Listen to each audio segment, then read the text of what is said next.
Assalamu alaikum wa rahmatullahi wa barakatuh. Hello everyone and welcome to our today's lesson. Inshallah, today we are going to cover the following, which is Unit 5, Lesson 11, page 78. Let's go over the unit, which is 5, Express Yourself. As you see here, guys, we have form meaning function, which is 11. Inshallah, we are going to cover different topics in this lesson, which is future, going to, and will. And then we'll go over the will versus be going to, and then we'll go over future progressive, and of course we'll have other topics. As you see here, we have this part, which is actually our today's lesson. And of course, here is the beginning, okay? So future with will or be going to. Let us first talk a little bit about the function here, which is will and be going to. Of course, whenever we use will and be going to, we have to think that we are going to predict something, and we are talking about something in the future. So it's a matter of prediction, okay? And this is very important in future function or future structure. Of course, as you see here, we have the definition of this part, which is we use will or be going to make predictions about the future. When we say predictions, we mean that we want to do something that actually will happen in the future. So this is the meaning of predictions. Of course, we can use this tense, or we can use this structure through questions and answers, and of course we can use it through statements. Let's go over first over the questions. As you see here, we use the verb, which is will, and of course it's the most important verb in this tense, which is future. Of course, here we use it as a question. Of course, we begin with the verb, which is will, and then we have a verb, which is speak. So will people speak Arabic? As you see here, we have a verb, a main verb, and of course, it's in space form. Okay, so this is very important to know that when we use the future tense, which is will or going to, we have to make the verb in its space form. So this is very important. And of course, we have another question, which is, are we going to learn Chinese at school? As you see here, guys, we focused on going to, of course, it's preceded by be. When we say be, I would like to remind you with the group be, which is very important group of verbs in English. We have am, is, and are. So all these three verbs are very important. And of course, we use them with the future going to. So it's very important to know this. So as you see here, are we going to learn Chinese at school? And of course here we have the answers level, which is I guess so, I don't think so, I think so, I hope not. So this is the first part, which is future, will, and going to. If we move to this part, which is will versus be going to, we use will to make known the spot of request or decision, use be going to express a plan that is already made or decided. So here we'll go over other topics or other important parts in this tense, which is actually how to use the future will and be going to and offering and requesting and making decision, and of course planning. In this part, we can say that if you, for example, want to plan for something, for example, when you finish high school, you are planning to study such a thing. Someone's, for example, said, I will study aviation in the United States of America. Someone else said, for example, I'm going to study aviation in Australia, and so on. So here we use the future going to and be going to, of course, the future will and be going to plan for something, or sometimes we use it to request, okay? Sometimes you can say, will I, for example, have some of this coffee? Okay, so you are asking someone, okay? And here, of course, you use the future will, okay, and making a question. If we go over the example, or before this, let's go over the part of the definition here. Use be going to express a plan that is already made or decided. So Ali is going to have his work professionally translated, but I can't afford it. I'll translate it using machine translation software on the internet. So here we use the future going to, as you see here, going to have. Of course, it's preceded by the verb, which is be. And of course, then we have a main verb, which is have. So you have to focus on these parts, guys. And here we have the future progressive. As we have progressive in different tenses in English, of course, we have the same in future. And of course, here we'll focus on something very important. As you see here, this is the definition and the form and the way we can use this through different topics. We use the future progressive, will plus be plus present participle for continuous actions in the future, or use be going to plus be plus present participle. If you remember, or you still remember, guys, we discussed this in the previous semester. We discussed that we have progressive participle, continuous participle, okay? And of course, it's a verb that actually contains ing. So in this part, okay, this is the form of the future progressive, which is will, be, present participle. So we have to have will, okay, which is actually permanent. And of course, here we have be, one of the verbs. For example, we have am as are, and then we have present participle, okay? And of course, we can use this, okay, which is going to plus be and plus present participle. Of course, we can use this through different ways, which is affirmative and negative. If we go over the affirmative, free machine translation services on the internet are going to get better and better. By 2030, most people around the world will be translating foreign languages through machines.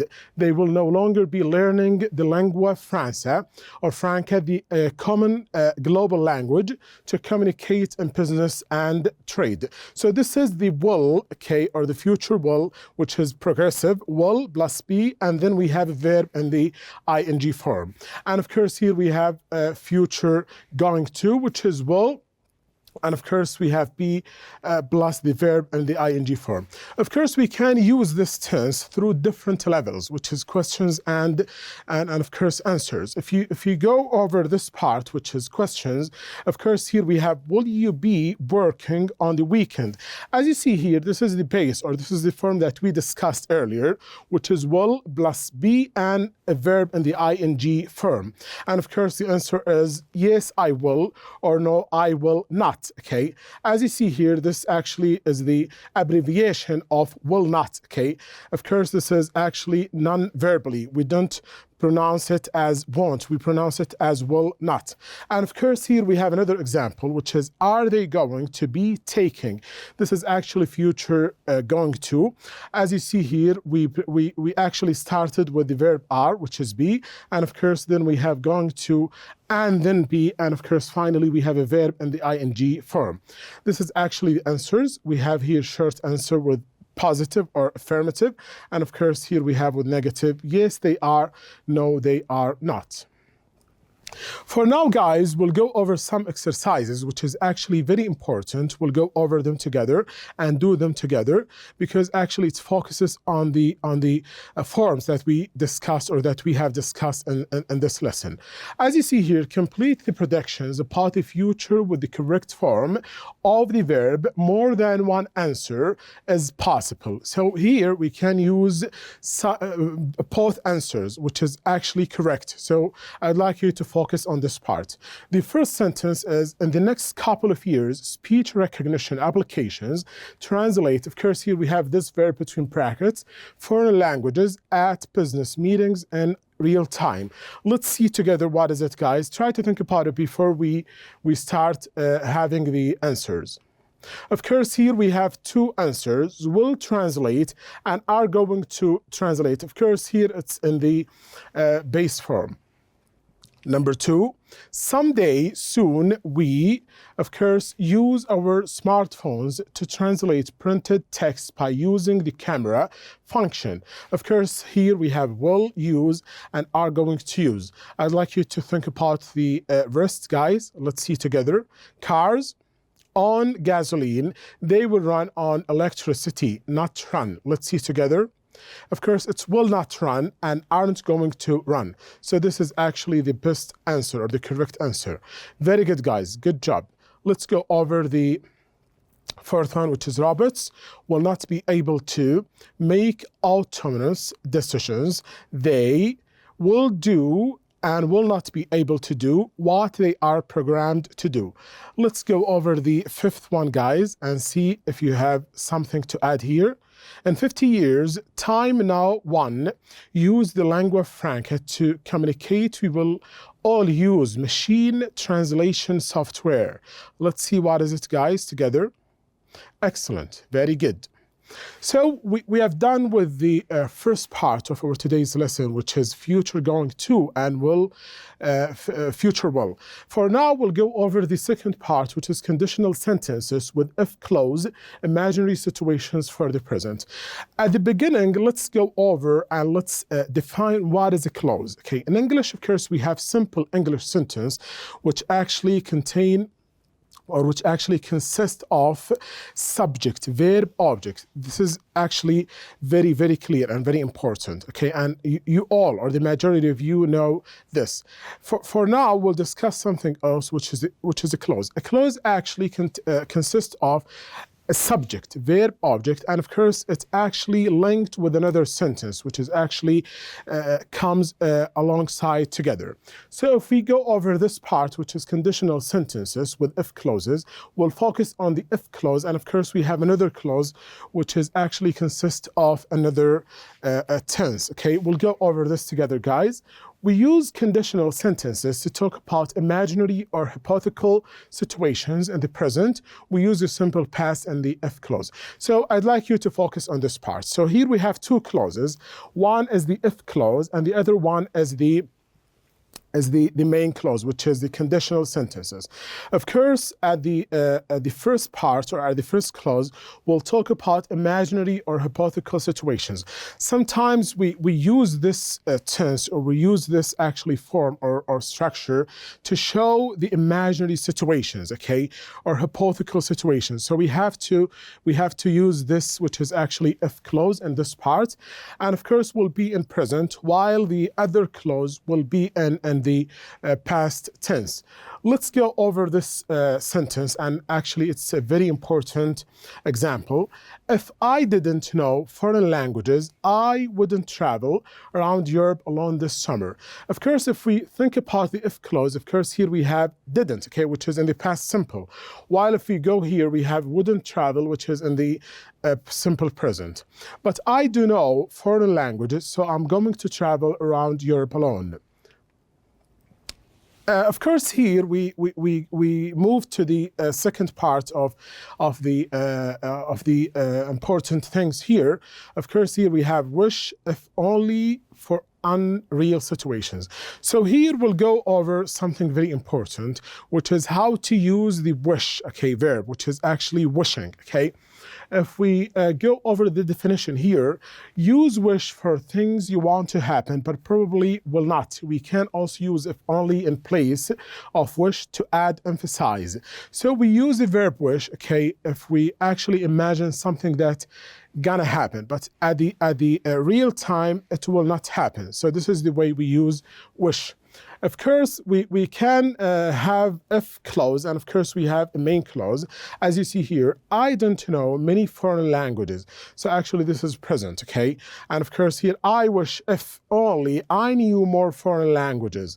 In the future, my parents will not let me go on vacation with my friends. I wish if only my parents would let me go. Here we have a note which is very important.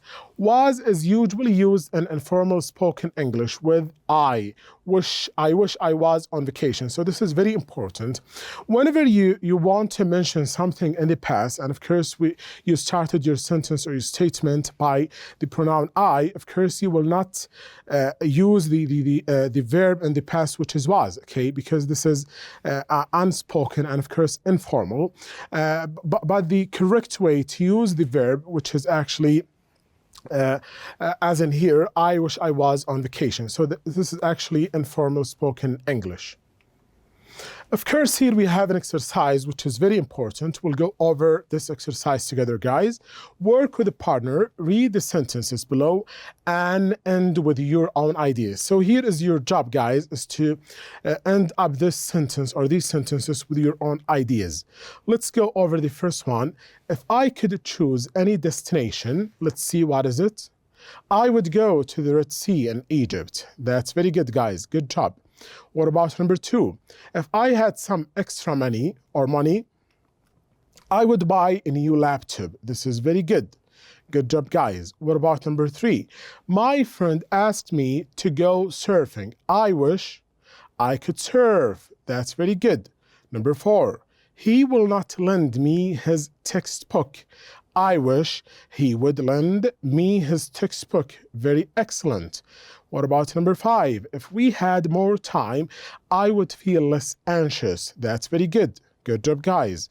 If I could be anyone in the world, I would be an astronaut. Okay, this is very good. Actually, here we have words connected with different kinds of vacations. Of course, we have vacations and we go through vacations. And of course, here we have some of the most important words that actually used in vacations. So here we have a variety and of course, different types of words that actually connected with vacations. So vacations means holidays. For example, it's a period actually that we for example, spend within for example, a period of time which is actually a job or education. So if we go over this, of course, we have adjectives, nouns, and verbs. Let's go over them one by one. Of course, here we have the word amazing, spectacular, magnificent, wonderful, ancient, peaceful, relaxing, inexpensive, popular. Of course, I'd like you guys to go over them and try to find the meaning of each one of them in your dictionaries, which is very important. Of course, here we have exciting, thrilling, luxurious, exotic, awesome.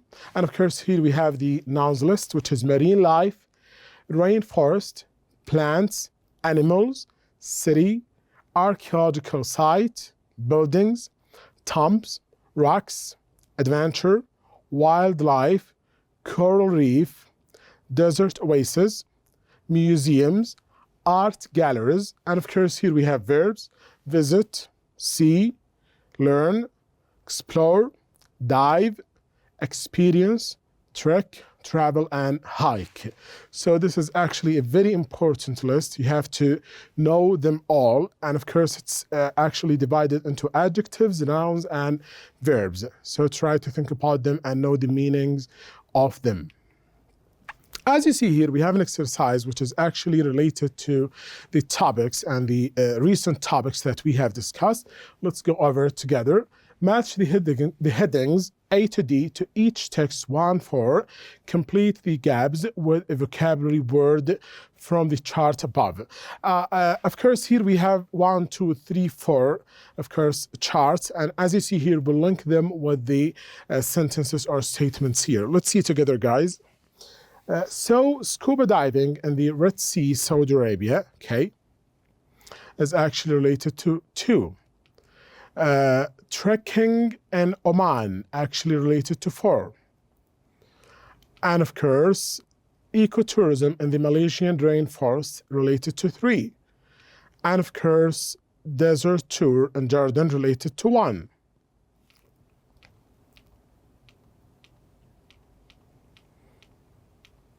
So if we read part of them, visit the spectacular ancient city of Petra. Okay, you are going to explore this magnificent archaeological site and see the wonderful buildings and tombs carved out in the rock.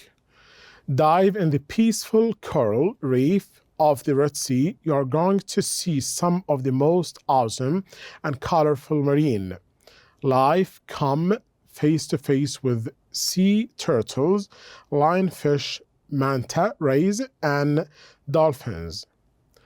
So this is actually the rest of this exercise. You can pause the video and read it and think about it.